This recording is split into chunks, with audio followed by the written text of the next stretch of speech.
This land is your land, this land is my land, from California to the New York Islands, from the Redwood Forest to the Gulf Stream waters. This land was made for you and me.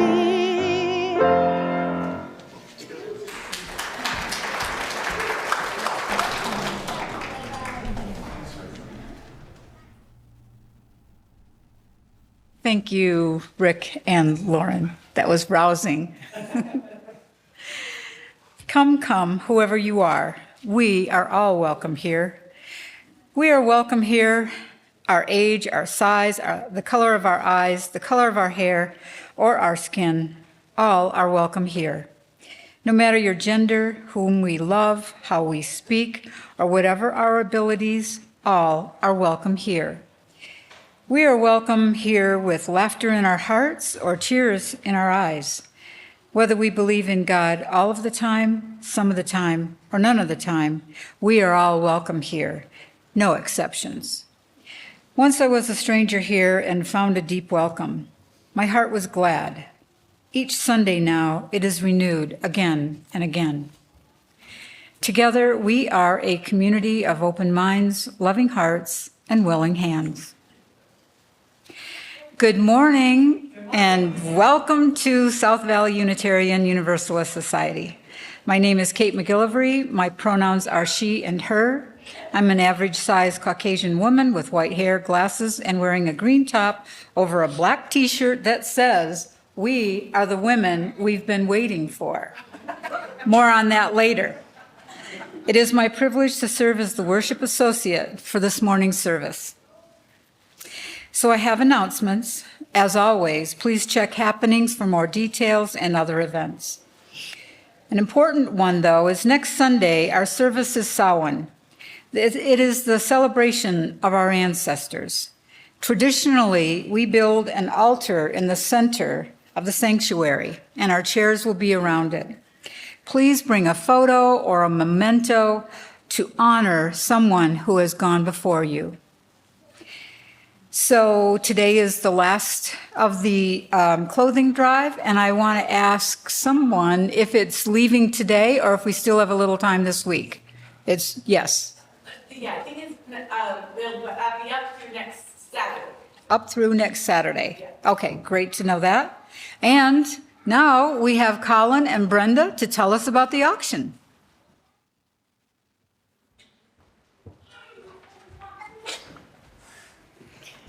As long as there's been a South Valley, there's been an auction. And it's a fundraiser that's crucial to our continuing community. But it's also a way for all of us to share our favorite experiences and interests with each other. By sharing, we find people who share our common interests, and we make connections we might not have found otherwise. The best friend I ever made at this place, I met on a snowshoeing adventure, a guy named Dave Denhart. I thought I was your best friend. Well, Okay. I don't know. You're pretty good.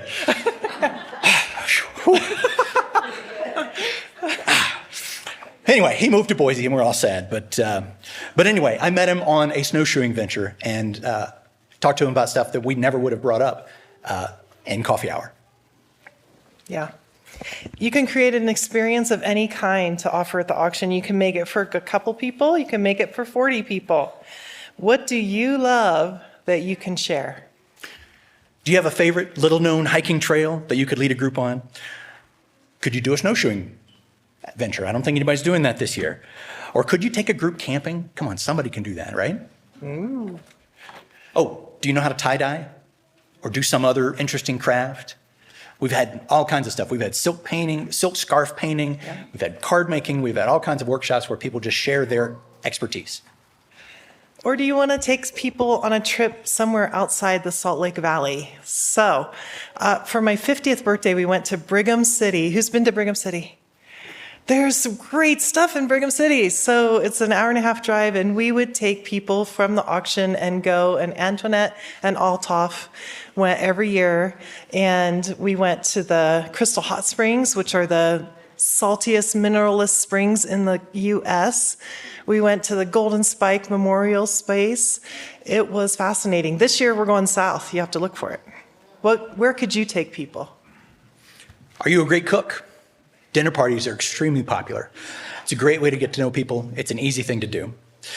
Are you from a heritage that you could share on a night like that? Do you have a generations old family recipe that you could share?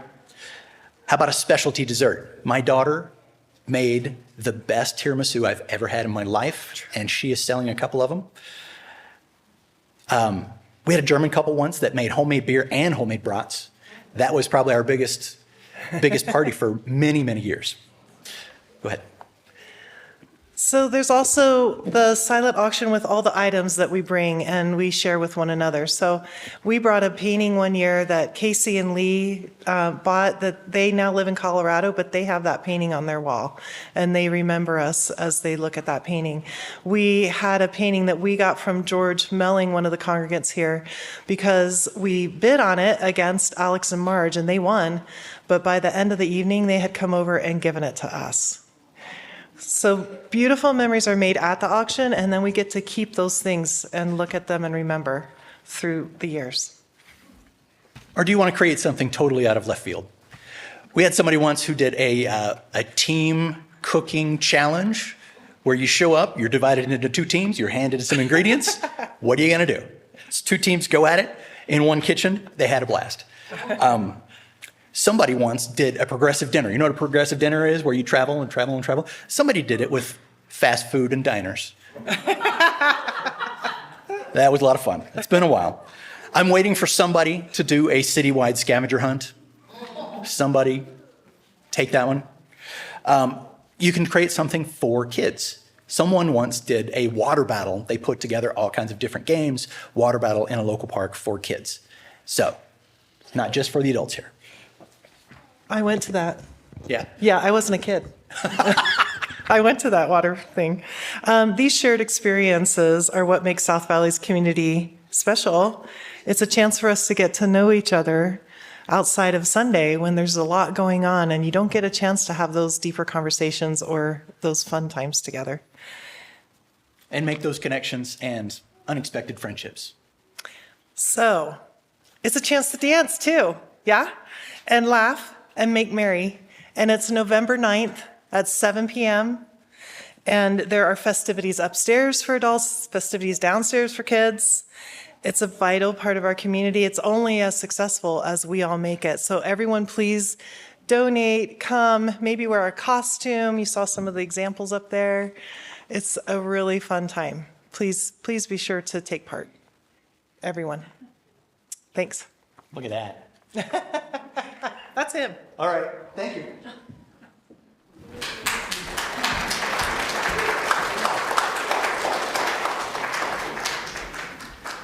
Well, let's take a moment now to fully arrive and welcome each other. But first, we always like to turn and wave and greet our virtual home, our virtual community at home. And now, if you'd like to get up and greet each other, go right ahead.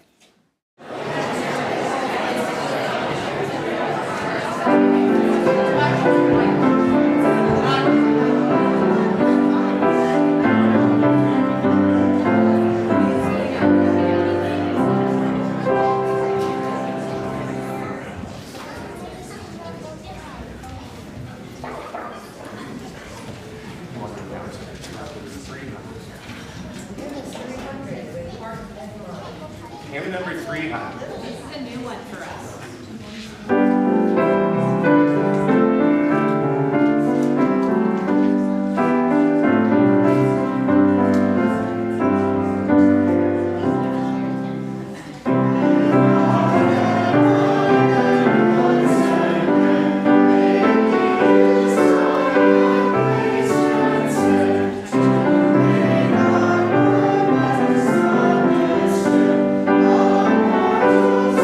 Oh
light our chalice. And I believe we have some volunteers. Caroline and Sage to come forward. As we light our chalice, symbol of our faith, please join me in repeating our chalice lighting words. We are this church. We light this chalice for the warmth of love, for the light of truth, and for the energy of action, and maybe the flames of resistance. You may be seated.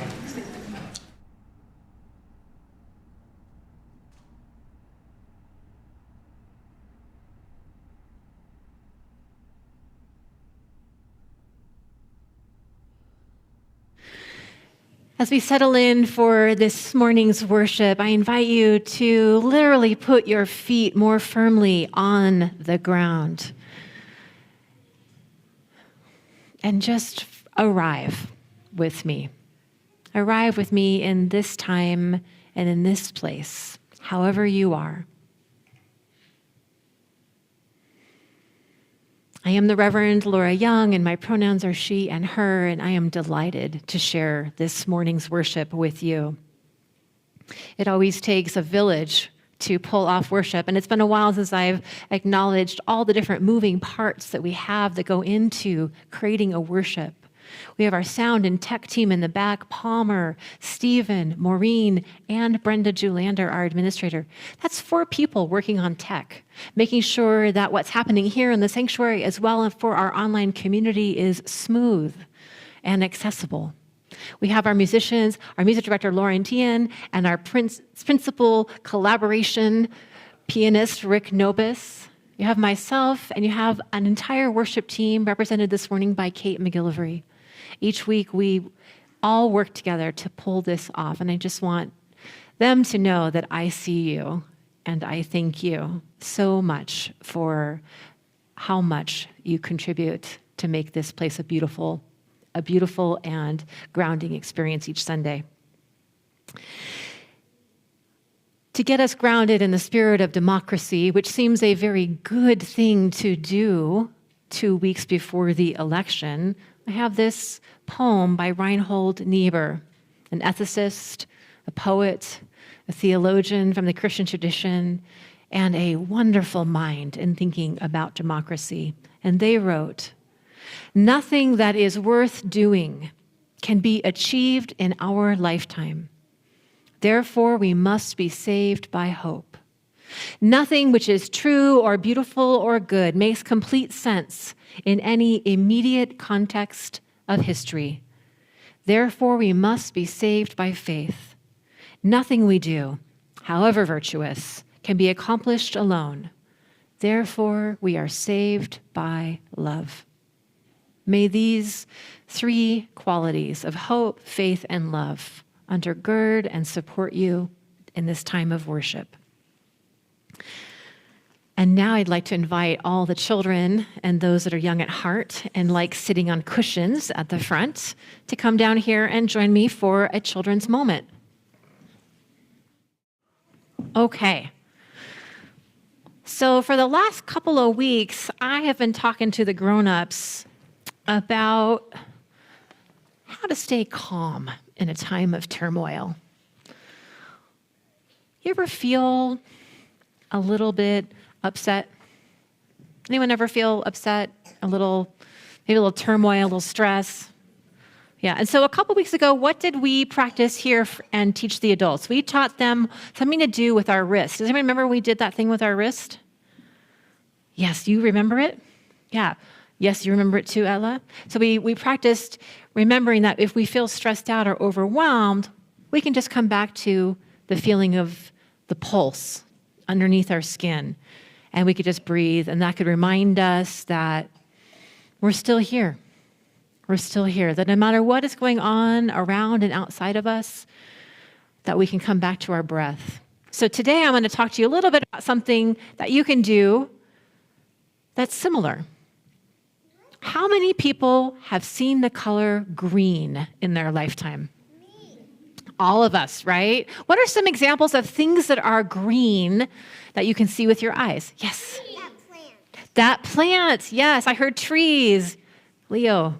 Specifically evergreens for trees because Evergreens. Yes. Oh, I appreciate that you're wearing everyone's name tags today. I'm not wearing mom's because I can't find it. You can't find your mom's. Okay, we'll get her a new one. Yes, Max. What's some? Trees? Maybe those plants. Leaves. Okay, 2 more examples. Etla? Yes, my stole, which is green and also has green items on it. One more. That picture has green in it. And yes, what's something green? The flag. There's a frog. Yes, a frog is green. There are creatures that are green. There are grass is green. Is there green jello even? Yeah, there's even green jello. I have been to the zoo. You've been to the zoo, and I bet there was lots of green things there too, right? So here's something really interesting that I bet you already know about green things, right? Green trees and green plants specifically. Do plants and trees, do they breathe? Yeah, so they breathe like we do? No, they breathe through different types of things, like they absorb and then they release. And what do they absorb? Anybody remember? They absorb the food and soil underwater so that they can grow nice and tall and be very healthy. Yes, they absorb water and they absorb nutrients through their roots. What else do they absorb? Water. Sunlight, water. There's something else. There's something that's in the air that they... Rain, yes, and? Yes, they absorb carbon dioxide. Yes, all those things. And that was the last answer I was looking for. They absorb carbon dioxide. And do we breathe carbon dioxide? No. I mean, it's in the air, right? But is it good for us? No, but what do we breathe? Air. But what part of the air? The part that's not carbon dioxide. Oxygen, right? And so when we breathe in, we're getting nourished by oxygen. And when we breathe out, we release carbon dioxide, right? And that is exactly the thing that the trees need, right? The trees need carbon dioxide. What do they exhale? All humans actually They breathe in carbon dioxide. What do... humans and humans need trees. Yes, and why do humans and trees need each other? What is it that the trees give to us specifically? They actually we're just Oxygen. passing each other what we need to breathe. Yes, exactly. We're passing each other what we need to breathe, oxygen, right? And also firewood and fruit and nuts and seeds and all those kinds of things, and we give them our care. And so that got me to thinking that when we are stressed out, one of the things we can do is go and sit by a tree, right? Because then we can remember that when we breathe in, the tree is nourishing us.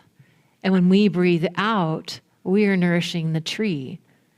And if we were to do that and to then put our hands on our wrist, what do you think would happen to our nervous system?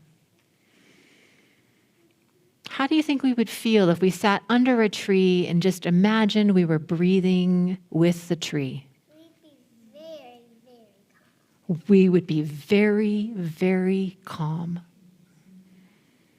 I think that's all we need today, to remember that if we breathe next to the tree, anytime we're stressed out, which there might be some stress in the coming weeks, that we should go and sit next to a tree and remember at the very basic level that our humanity is intrinsically connected to the trees and we can nourish one another well and good all along. Yeah? So you want to do that this week and tell me how it goes? Okay. So if you have a moment this week, go around and sit next to a tree or just touch a tree in your yard and just think about it. And then I want you to come tell me about it next week. Okay? All right. You're going to go to Children's Chapel right now. Follow Riley downstairs. Let's sing them out with our sending song.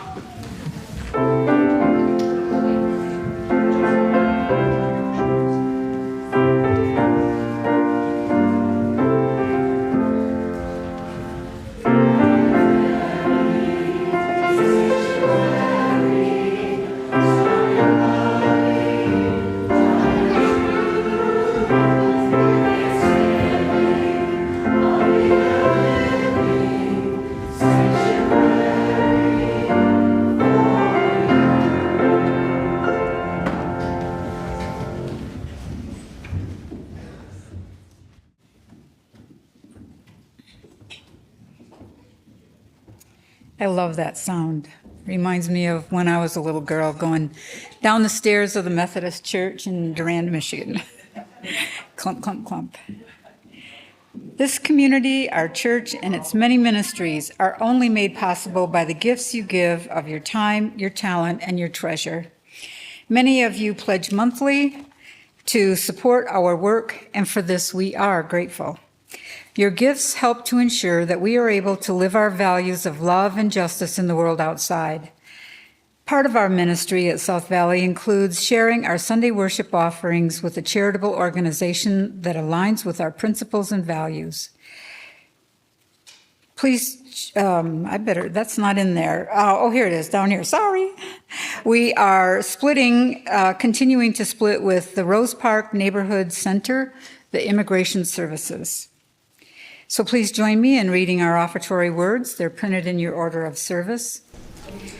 We are this church, we are its hands, its heart, its voice. Together we should share the wealth of this community and sustain it with our gifts. And now we'll accept our offering, and for those of you at home, you're invited to use the giving link on the online order of service.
We very carefully selected today's music.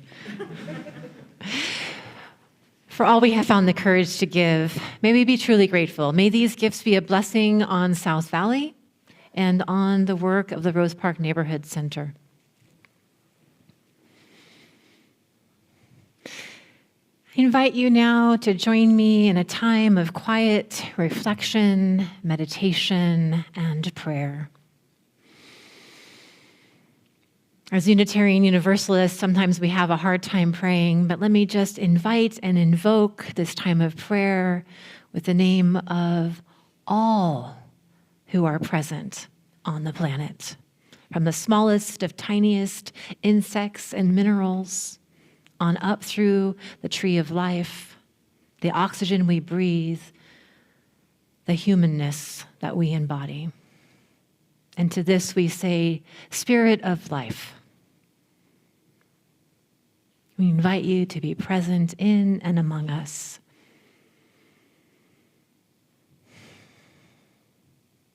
To be present with us in this moment of breath.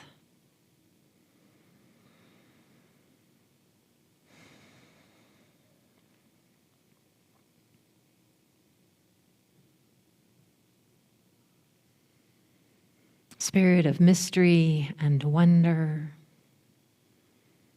Spirit of faith and hope and love.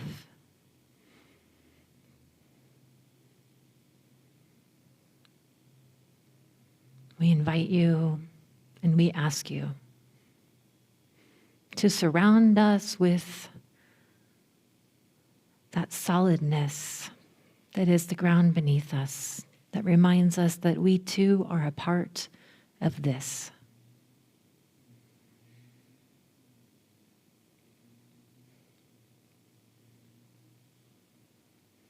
In a universe that is so wide and expansive, how lucky are we to be here? What an accident it is. And the probabilities of this human life are so minute that we get the chance to be human for a brief time.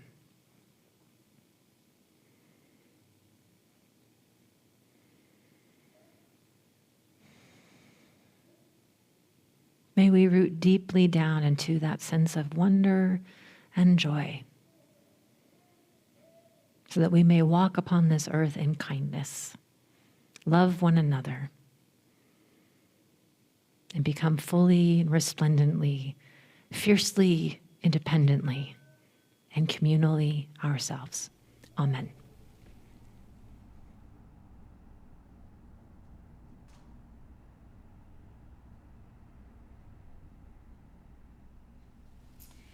So I have a reflection. I'm going to refer back to my shirt. We are the women we've been waiting for. This is a logo from a Michigan company, Treetops Collective, that supports refugee women who have escaped to America. These immigrant women want to contribute to our country's ideals through their courage and resilience to build programs and businesses, establishing a community and a place to belong. Because when we belong, we have power. We have power that can bring about change, and we can spread hope. So I would like to share some of Michelle Obama's words from the Democratic Convention in August. I hope you saw her and loved her as much as I did, but just know I will never be able to perform this the way she did. Something wonderfully magical is in the air, isn't it? Yeah. You know, we're feeling it here in this arena, but it's spreading all across the country we love. A familiar feeling that's buried too deep for far too long. You know what I'm talking about. It's the contagious power of hope. The anticipation, the energy, the exhilaration of once again being on the cusp of a brighter day. The chance to vanquish the demons of fear, division, and hate that have consumed us and continues pursuing us, pursuing the unfinished promise of this great nation. The dream that our parents and grandparents fought and died and sacrificed for. America, hope is making a comeback. But to be honest, I'm realizing that until recently, I have mourned the dimming of that hope. And maybe you've experienced the same feelings. It's that deep pit in my stomach, a palpable sense of dread about the future. Close quote. I'd like to reiterate the phrase, the unfinished promise of this great nation. The word unfinished is what stands out to me. We're a work in progress because this time we're including all our citizens, regardless of color, wealth, gender, and whom we love. How do we express ourselves in the face of fear-mongering, propaganda, intimidation? We have learned from history that it is possible to stand for what is right and to stand for change, but we have also learned that the personal consequences can be horrific. But so can letting that intimidation stop us and force us to live with untenable rules. There is a notion that in this red state, our vote doesn't matter. The outcome is preordained. But that is proving to not be true. Voting numbers are going up, reflecting the changes we want to see in terms of initiatives, judges, school board representatives, legislators, and those all-powerful county clerks. It's happening for various reasons, but it's because we aren't intimidated.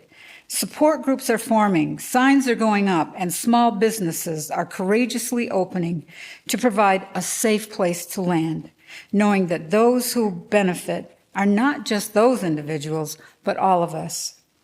So you know what to do. Educate. Educate yourselves and share what you know. Spread the word. If you can donate, do it. If you can support businesses, do it. If you can read, volunteer at a library or a school.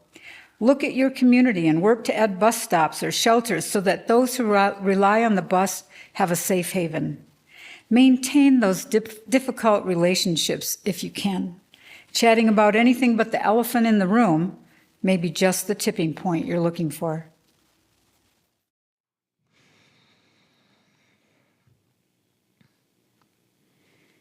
I often return to Langston Hughes' poem, When Despair Grows in Me, to remember the depth of the dream that is at the heart, that unfinished project that we are engaged in.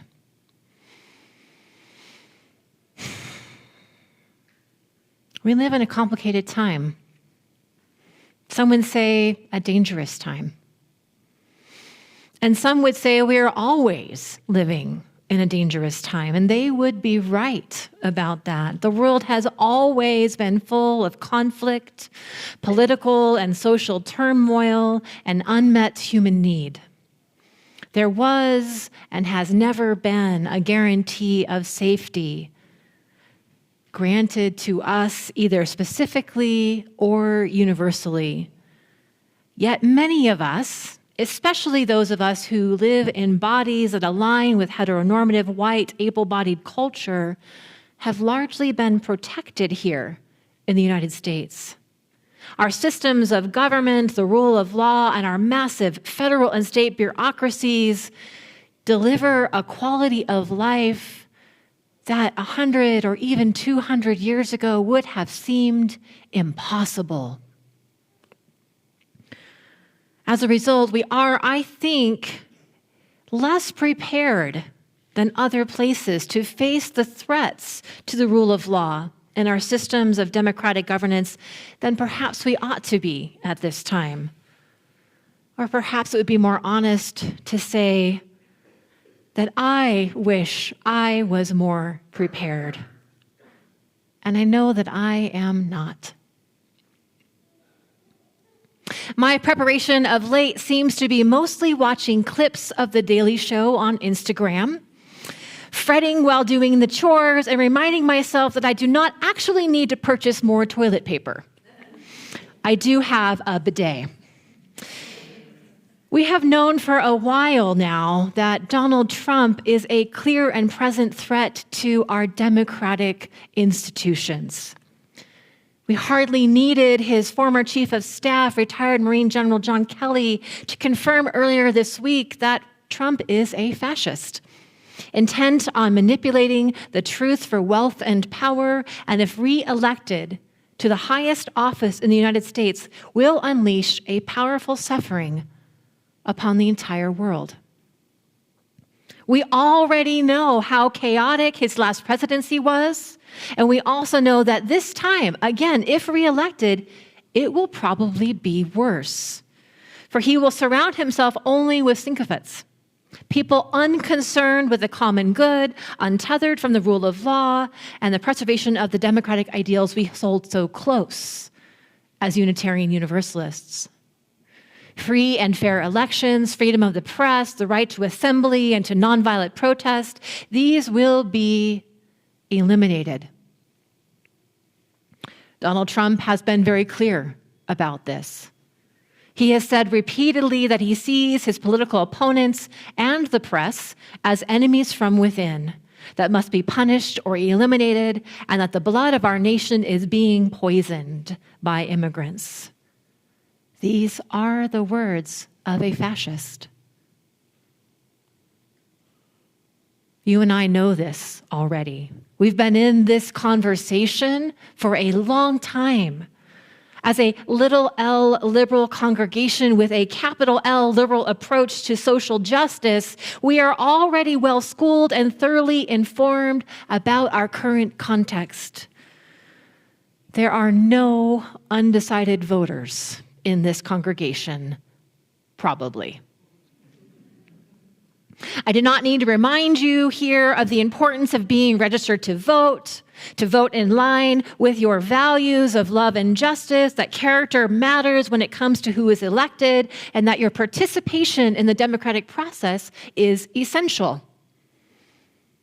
I would even harbor a guess that many, if not most of you, have already, in fact, mailed in your ballots. I did. So we have already picked the low-hanging fruit of participatory democracy here. And this is not to say that we are in lockstep with one another, but just that we know the value of participation in that process. We are a congregation that has already and also engaged with many difficult and complex and nuanced ideas. We have diligently sought over the years to turn towards suffering with a brave and open heart. And in our many ministries, we seek to serve each other and the world with humility. We have engaged in the necessary and ongoing work of self-reflection that helps us to understand the complexities of power and privilege that keep us all locked into systems that perpetuate harm onto the bodies and lives of those seen as disposable. And I think we all understand that such a system as this is not an actual safety net for anybody. That even as your position or mine might afford us a certain level of protection in this moment, we know our position can change in an instant. And we know that it is up to us to change things for the better. That is the central promise and premise of our little L liberal faith. We want to be part of the solutions that allow justice and love to prevail. And by little L liberal theology, liberal faith, I mean that our theology and our history as a faith are rooted in liberal ideals arising from the Enlightenment, informed by progressive theological lenses such as those developed by Black, brown, feminist, and queer scholars, and that we remain committed to a social gospel, the social gospel of Jesus that calls us to serve the poor and dispossessed, speak truth to power, and help bring forth a vision of equality and human thriving for all people. We want to be and are fiercely a part of the solutions that allow justice and love to prevail in this community. So given all that, you might be thinking to yourself, great then, sounds like we are all well and done. Thanks for the affirming righteousness, Reverend Lora. Happy Sunday. Fortunately or unfortunately for you, sermons are not designed to make you feel good about what you have already done. According to Frank Thomas, a professor of homiletics, which is the art of preaching the good news in a broken and troubled world, the only sermons that matter, the only sermons that are worth the paper they are written on, are the dangerous ones. And by dangerous, I mean a sermon that breaks us open, shines the light of truth in the darkness, and calls us forth to embrace our full human potential for love and justice despite our fear of death.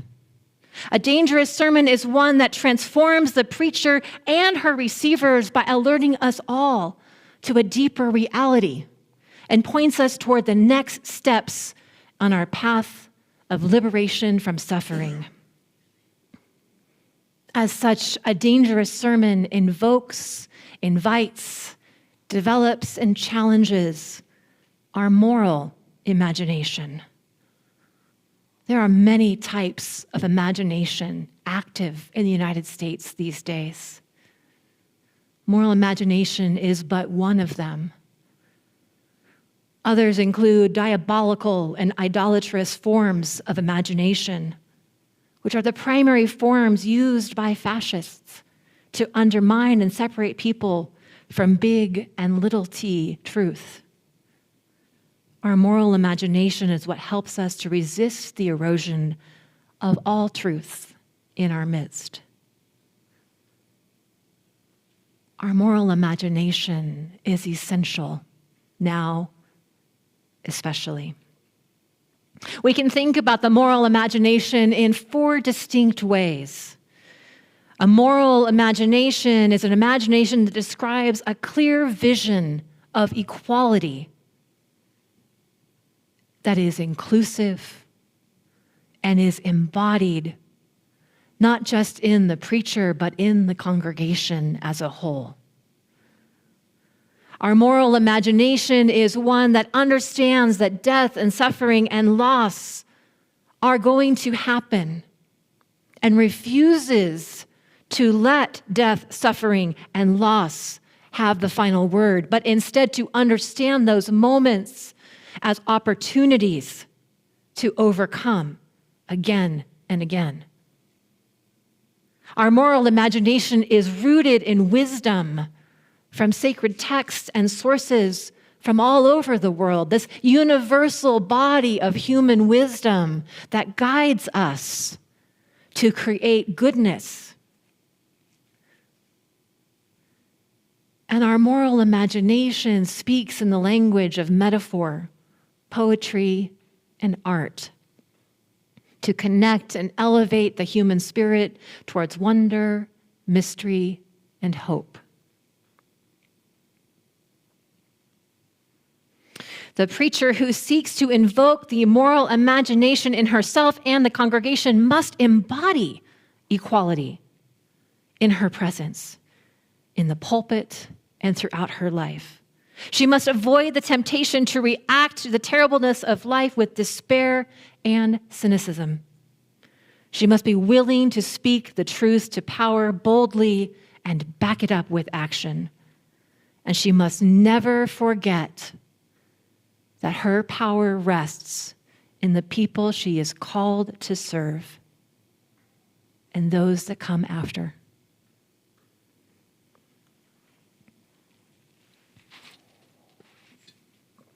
I recall that the very first sermon I gave during internship in 2016 was in November of 2016. It was, in fact, the first Sunday after Donald Trump was elected president the first time. And I shared with them then that while I had always understood ministry to be a demanding profession, a profession that would require me to constantly engage in self-reflection and practice humility, and a profession that on occasion in the past had required ministers to take risky stances for justice, that had in fact a few times resulted in violence and even death for those ministers, that I myself had not really imagined or planned on it being actually dangerous for me. I told them that day that I had realized the mistake in my thinking, that the election of a fascist meant that my ministry would be marked by periods of turmoil, risk, and potentially violent consequences for daring to speak dangerous truths from the pulpit and in the public square.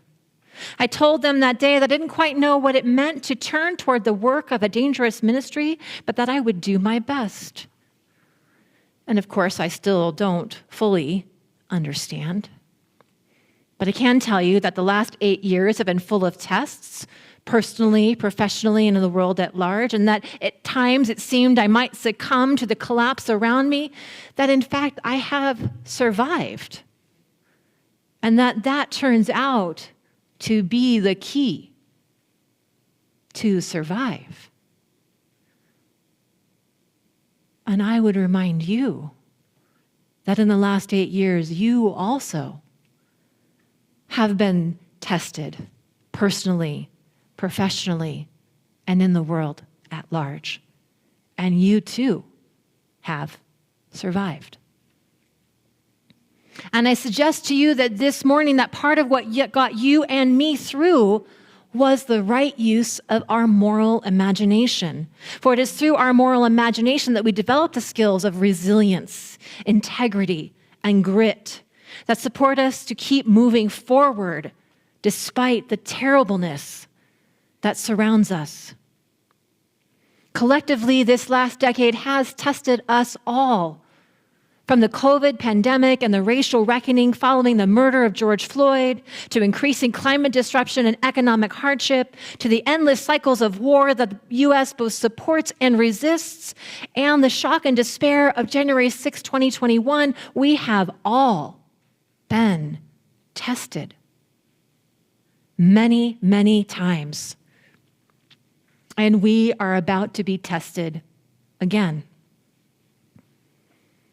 I have no idea what is going to happen in the next few weeks. There are many theories and predictions. Nobody knows for sure. What we do know is that we will have to go through something.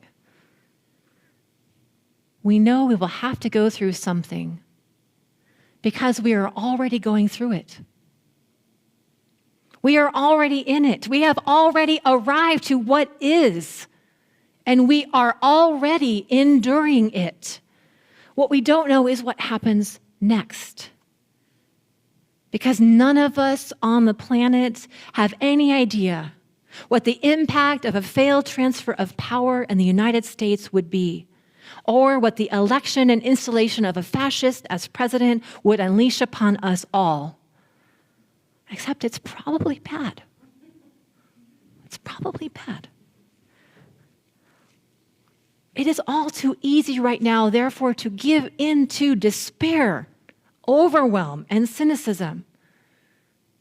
And that is the thing I ask you today to do your darndest to resist. To resist the temptation of overwhelm, despair, cynicism, nihilism, numbing.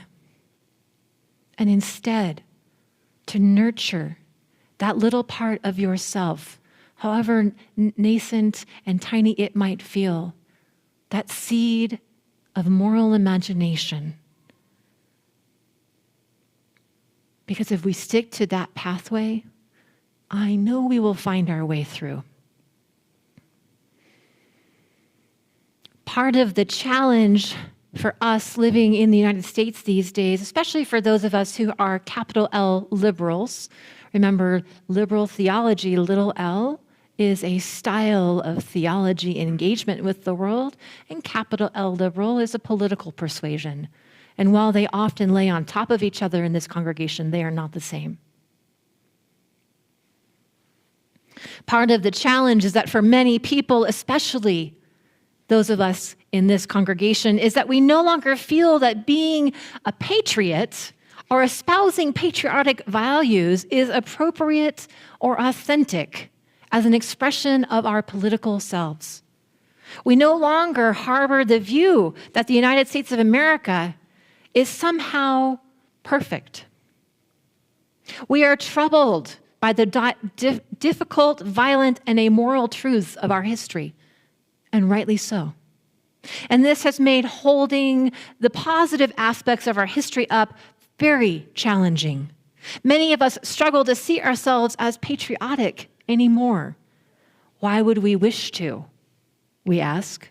The truth is, we are not universally or even perhaps specifically better or different than many other places on the planet. And letting go of an enthusiastic patriotism based on an unexamined view of history, while good and necessary, is also a little difficult to do. Because as we let go of that, we have to wait for a new paradigm to arrive. As we let go of the old forms of patriotism and wait for the shift of our paradigm, we must also guard against an unexamined reality in which we see all as bad. The goal is actually to shift away from a binary and towards a nuanced and balanced understanding. And that's hard work. It's time-consuming, and I would suggest to you it's a largely unfinished project among liberal-minded folks. What I observe frequently in myself and in other liberals is a tendency to see any expression of patriotism as uncomfortable and perhaps even suspicious. And this is problematic because it suggests that what has actually happened is that we have replaced one unexamined story for another.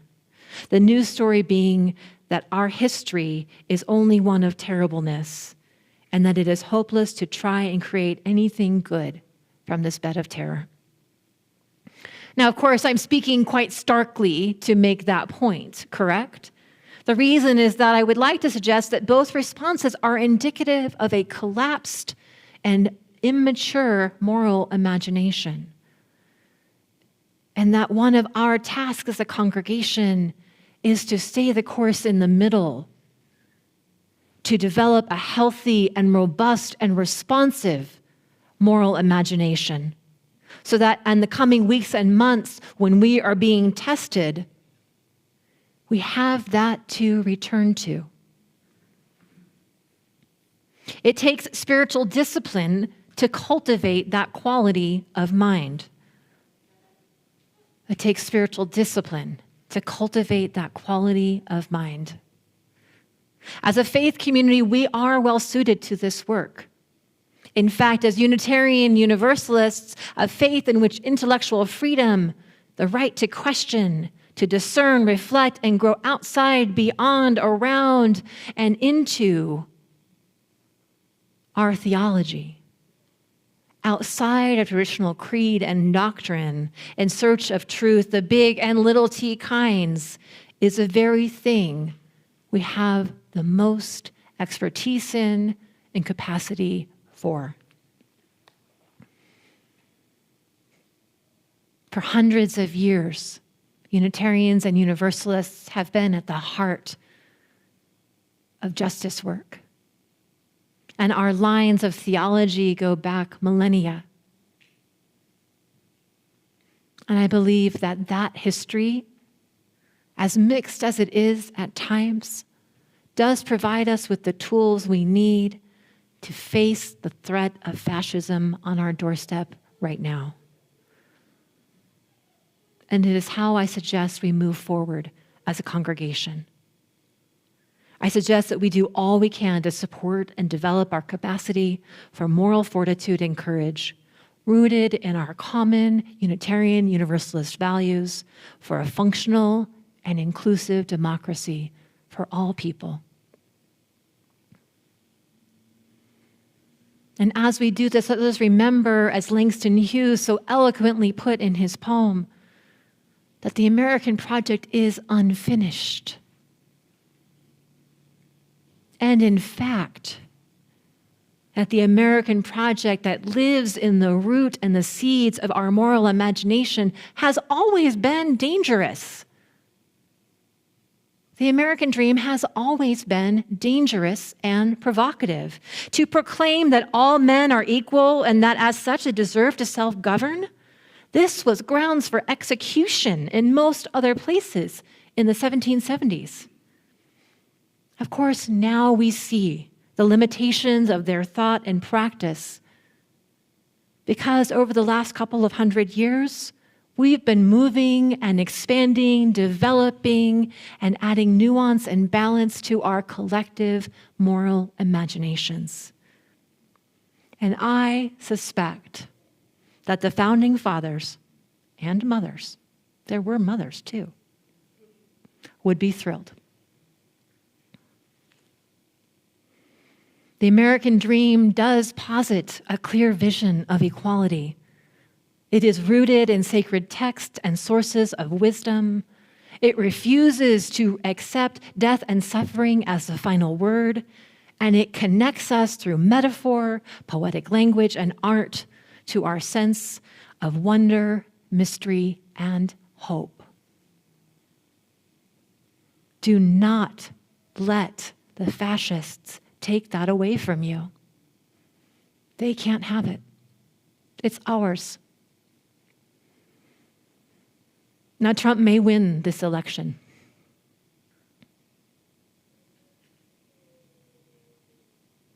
I just want to hold us in that space for a moment. Trump may win this election.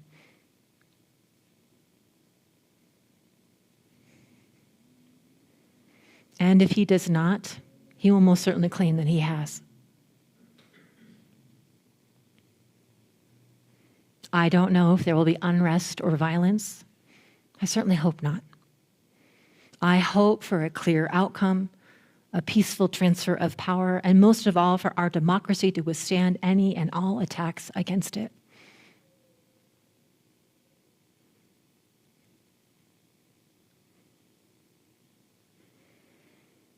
But if those outcomes do not come to pass, I promise you, I will preach you a dangerous sermon to remind you that you have in fact survived the worst thing ever.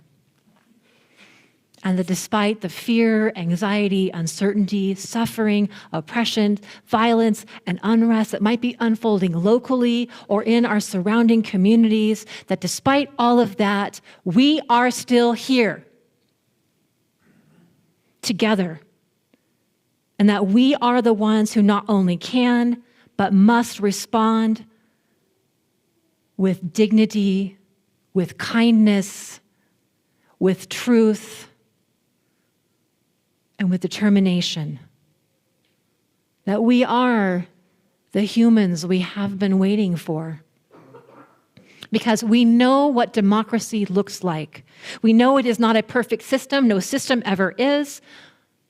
We trust, though, that our liberal democracy rests both on hope and a dream of justice in the human heart. And we also know that a functional democracy rests on the sober evaluation that humans with unchecked power and unbridled self-interest are corruptive and destructive to democracy. Key to navigating those space between the potentials of our love of justice and our awareness of our tendency to grab wealth and power is the nurturance of our moral character through the right use of our moral imagination. We will get through this together.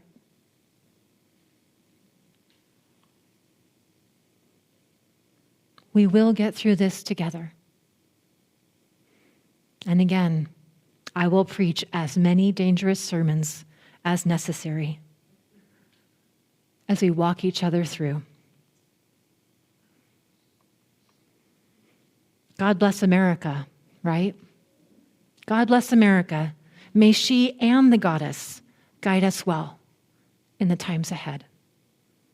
Amen.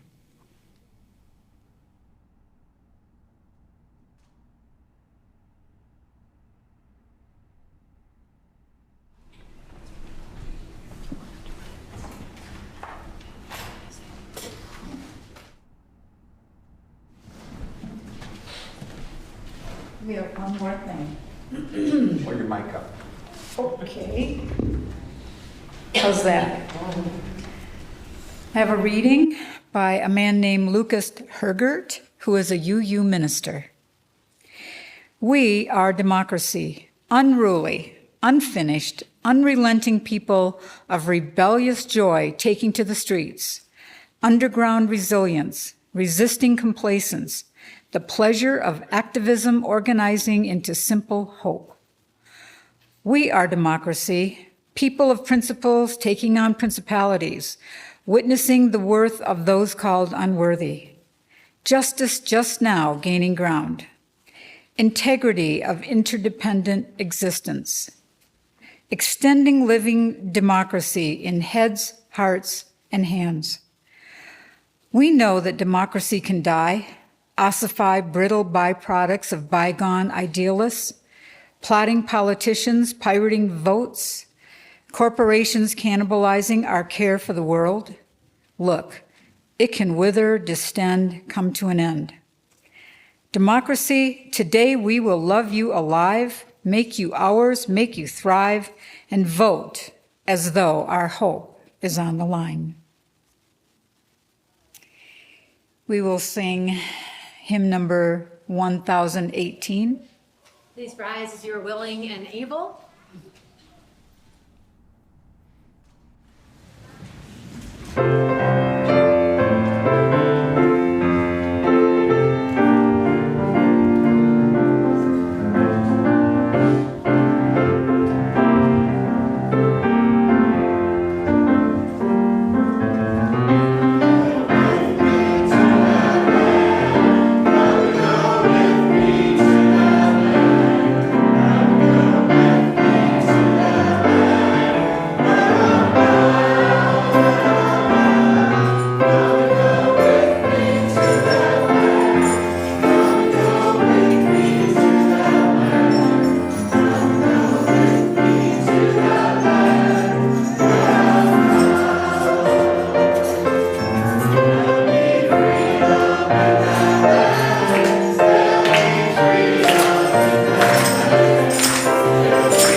benediction, and I invite all the children to help collectively extinguish our chalice.